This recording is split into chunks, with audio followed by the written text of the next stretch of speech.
भक्ति भक्त भगवंत गुरु चतुर्नाम बपु एक। तिनके पद बंदन करो नासे विघ्न अनेक। सिए मांडवी उर्मिला श्रुति कीरति बरबाम। चारु सुवन चारु रतन तुलसी करत प्रणाम। भाषा तुलसीदास कृत कथा करो अनुसार। आसन लीजय हृदय महु आयहु पवन कुमार। मंगल भवनय मंगलहारी द्रवहु सुदशरथ अजिर बिहारी।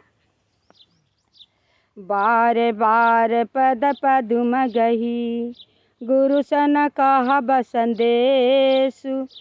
न सोच मोहि अवधपति करब सोई उपदेश। जय कह रहे हैं प्रभु श्री राम जी बार बार चरण कमलों को पकड़कर गुरु वशिष्ठ जी से मेरा संदेश कहना।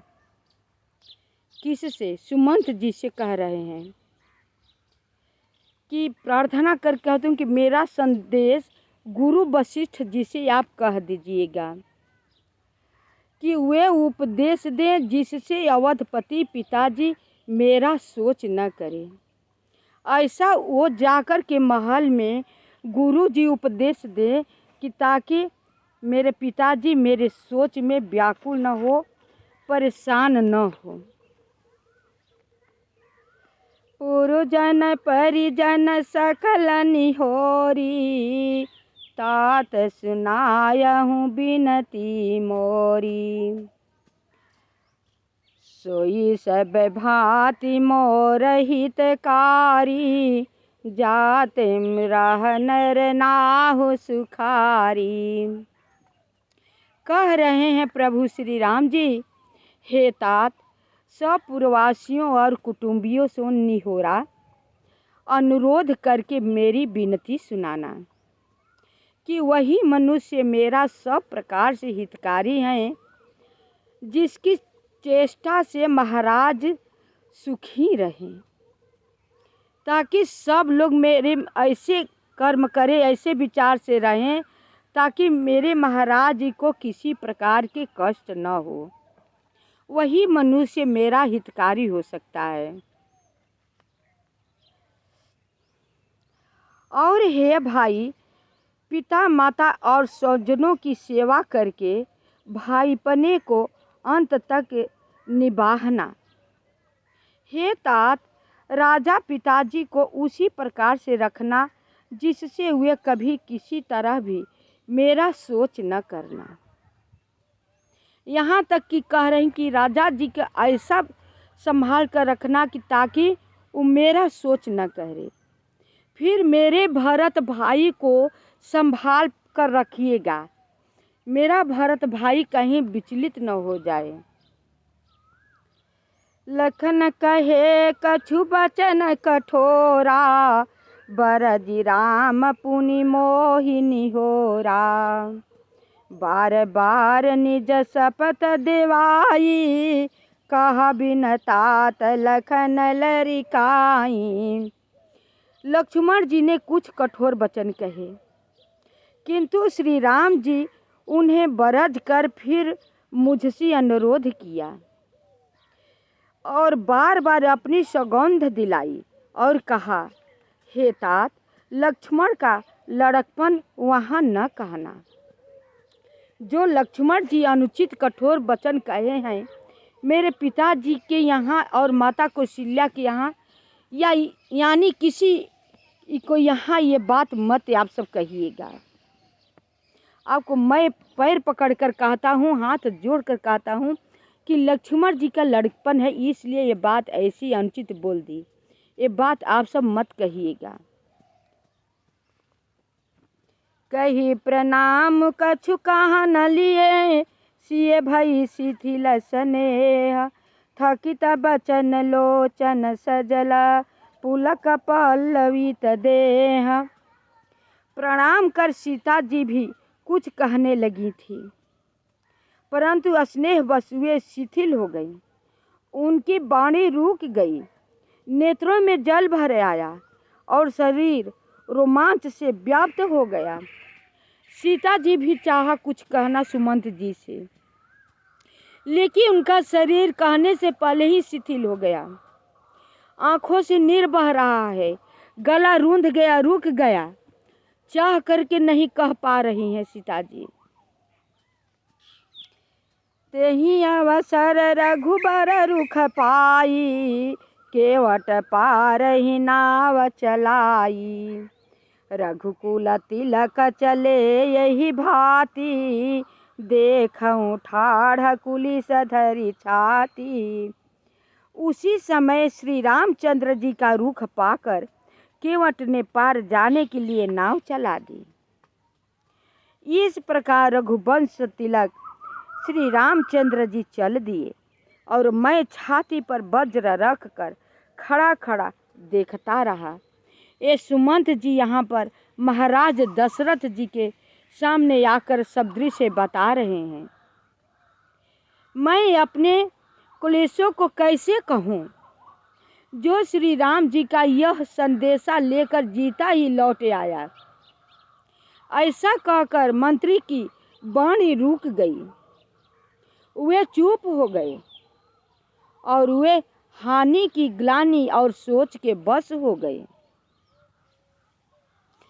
सुत बचन सुनत ही नर नाहु, परे उधरनि उर दारुन दाहु। तलफत विषम मोह मन मापा, माजा मनहु मीन कहूँ व्यापा। सारथी सुमंत्र के वचन सुनते ही राजा पृथ्वी पर गिर पड़े। उनके हृदय में भयानक जलन होने लगी, तड़पने लगे। उनका मन भीषण मोह से व्याकुल हो गया, मानो मछली को माजा व्याप गया हो, पहली वर्षा का जल लग गया हो। राजा दशरथ जी ये बात जब सुने, इतना तड़पने लगे, इतना तड़पने लगे कि जैसे मछली धरती में होती है, पानी को इंतजार करती है, लेकिन पहली बारिश जब होता है ना तो मछली छटपटाने लगती है, उन्हें आनंद नहीं मिलता है पहल बारिश से। उसी तरह महाराज राजा दशरथ जी का शरीर कलेजे में जलन होने लगा और छटपटाने तड़फड़ाने लगे। सब रानियां विलाप करके रो रही हैं। उस महान विपत्ति का कैसे वर्णन किया जाए। उस समय के विलाप को सुनकर दुख को भी दुख लगा और धीरज का भी धीरज भाग गया। उस समय सारे लोग इतने दुखी थे कि एक दूसरे को समझ में नहीं आ रहा था कि किसको क्या हम उदाहरण दे करके, क्या बात कह करके हम समझाएं। वो समय यही हो गया कि दुख को भी दुख लग रहा है और धीरज को भी धीरज छोड़कर भाग गया है।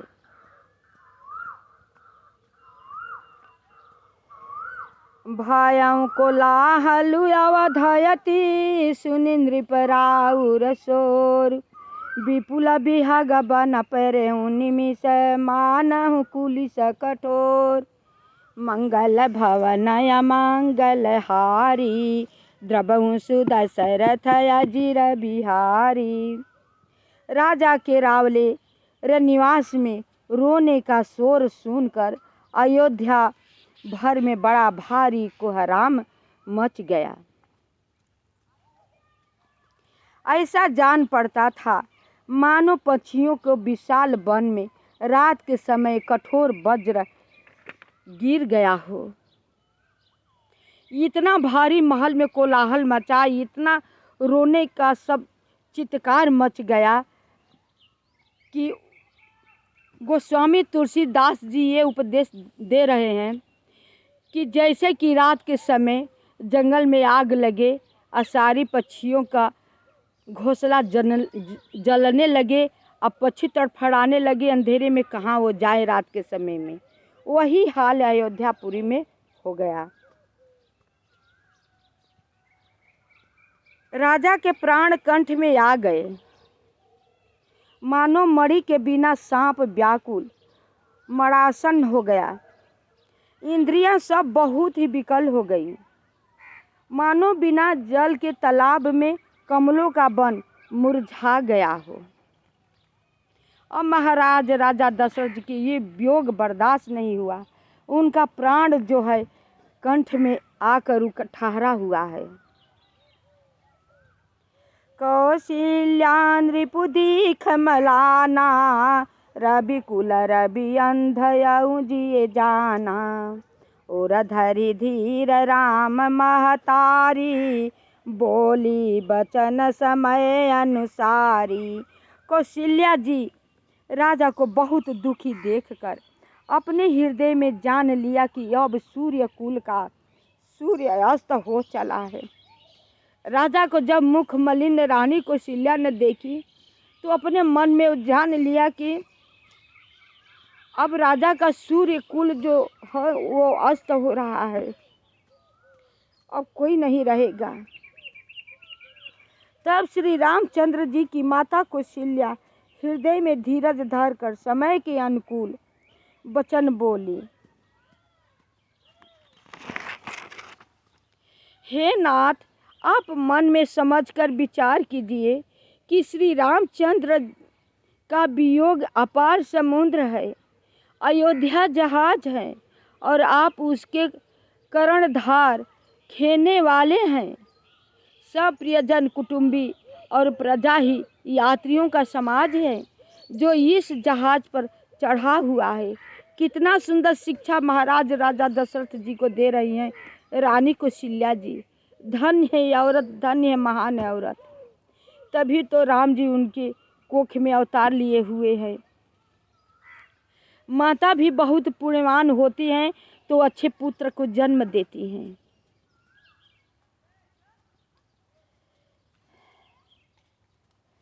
धीरज धरि पाई अपारू, नाहित बुढ़ी सबु परिवारू। जो जिए धरि अभिनय पिए मोरी, राम लखन सिए मिलहि बहोरी। आप धीरज धरिएगा तो सब पार पहुंच जाएंगे, नहीं तो सारा परिवार डूब जाएगा। हे प्रिय स्वामी, यदि मेरी विनती हृदय में धारण कीजिएगा तो श्री राम लक्ष्मण सीता फिर आ मिलेंगे। अभी भी माता कौशल्या जी महाराज राजा दशरथ जी को धीरज धरकर समझा रही हैं।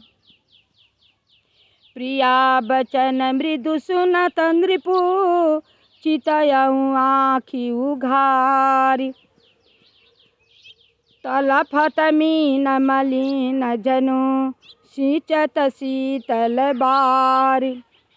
प्रिय पत्नी कौशल्या के कोमल वचन सुनते हुए राजा ने आंखें खोलकर देखा, मानो तड़पती हुई दिन मछली पर कोई शीतल जल छिड़क रहा हो। देखते हैं तो कौशल्या जी उसी तरह तड़फड़ा रही हैं।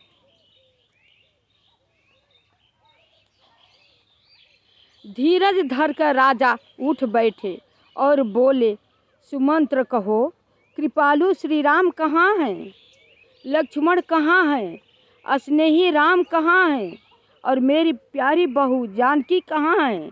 एकदम व्याकुल हैं महाराज जी। उनका कंठ में प्राण आकर रुका हुआ है, फिर भी बेचैन हैं। उठकर बैठकर वही बात फिर पूछ रहे हैं, राम कहाँ हैं? लक्ष्मण कहाँ हैं? मेरी सीता बहू कहाँ है? बिलपत राउ बिकल बहु भांति, भई जुग सरिस सिराति न राति। तापस अंध साप सुधियाई, कौशल्य सब कथा सुनाई। राजा व्याकुल होकर बहुत प्रकार से विलाप कर रहे हैं। वह रात युग के समान बड़ी हो गई। विपत्ति ही नहीं, राजा को अंधे तपस्वी श्रवण कुमार के माता पिता के शाप की याद आ गई। उन्होंने सब कथा कौशल्या को कह सुनाई।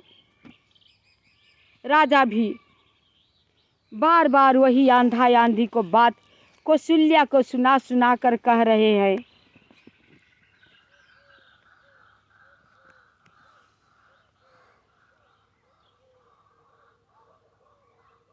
भयउ विकल बरनत इतिहासा, राम रहित धिग जीवन आसा। सो तनु राखी करब मैं काहा, जहि न प्रेम पनु मोर निबाहा। उस इतिहास का वर्णन करते करते राजा व्याकुल हो गए और कहने लगे कि राम के बिना जीने का आशा को धिक्कार है। मैं उस शरीर को रख कर क्या करूँगा जिसने मेरा प्रेम का प्राण नहीं निभाहा। राजा दशरथ जी बहुत प्रकार से व्याकुल हैं, तड़प रहे हैं, लेकिन देखिए प्राण किसी को जल्दी नहीं निकलता है। मनुष्य जो मोह में होता है और प्राण नहीं निकलता है, जो मोह से ग्रसित होता है वो बहुत उसके अंदर कष्ट इतना होता है कि चाह कर बता नहीं पाता है कि मेरे अंदर कैसा कष्ट है, कौन सा कष्ट है, वो बता नहीं पाएगा। इसलिए कहते हैं कि मरते समय सबका मोह माया छोड़ देना चाहिए, केवल राम राम कहना चाहिए। वो महाराज जी उनका पिता हैं जो ब्रह्म पिता परमेश्वर के पिता हैं, लेकिन इतना मोह में ग्रसित हैं कि चाह रहे हैं कि मेरा प्राण निकल जाए, लेकिन प्राण उनके निकलते वक्त इतना कष्ट दे रहा है कि उनके चाहने से नहीं कुछ हो रहा है, अंदर ही अंदर वो छटपटा रहे हैं, बहुत कष्ट दे रहा है वो प्राण और नहीं निकल रहा है। इसका कारण क्या है? एक ही है, मोह, पुत्र मोह। पुत्र मोह में राजा दशरथ जी पड़े हुए हैं, इसलिए उनका प्राण जो है नहीं निकल पा रहा है। अभी पुत्र मोह छोड़ देते तो उनका प्राण निकल जाता है आसानी से। प्राण तो उनका ऐसे निकले भाव वैसे निकले, वो तो निकलना ही निकलना है, लेकिन अब से निकल जाना ही अच्छा रहता। जितना उन्हें तकलीफ हो रहा है, तड़फड़ा रहे हैं, उतने में वो निकल जाना चाहिए, लेकिन उनका पुत्र मोह जो है नहीं निकलने दे रहा है। हा रघुनंदन प्राण प्रीते, तुम बिनु जियत बहुत दिन बीते। हा जानकी लखन हा रघुबर, हा पितु हित चित चातक जलधर। हा रघुकुल को आनंद देने वाले मेरे प्राण प्यारे राम, तुम्हारे बिना जीते हुए मुझे बहुत दिन बीत गए। हा जानकी लक्ष्मण, हा रघुवर, हा पिता के चित रूपी चातक के हित करने वाले। चाह रहे हैं राजा दशरथ जी कि मेरा प्राण अब निकल जा, कैसे निकल जा, उसका क्या हम उपाय करें, लेकिन पुत्र मोह जो है निकलने नहीं दे रहा है। और राजा दशरथ जी की इतना कष्ट हो रहा है ना, जितना हम कहें उतना कम है। राम राम कही राम कही, राम राम कही राम, तनु परिहरि रघुबर बिरह, राउ गयउ सुरधाम। मंगल भवन मंगल हारी, द्रवहु सुदशरथ अजिर बिहारी। राजा दशरथ जी स्वर्ग धाम को चले गए राम राम रटते हुए। अब बच गई माता कौशल्या जी, अकेली पड़ गई हैं। सुमित्रा जी, कथा को यहीं पर हम विराम देते हैं। शेष भाग अगले वीडियो में। आप सब मेरी कथा सुन करके लाइक सब्सक्राइब अवश्य कीजिएगा, कमेंट कीजिएगा, पूरा मेरा कथा सुना कीजिए, ताकि मेरा कहा हुआ सार्थक हो जाए। अपने से श्रेष्ठ मनुष्य को प्रणाम करती हूँ, अपने से छोटों को शुभ आशीर्वाद देती हूँ।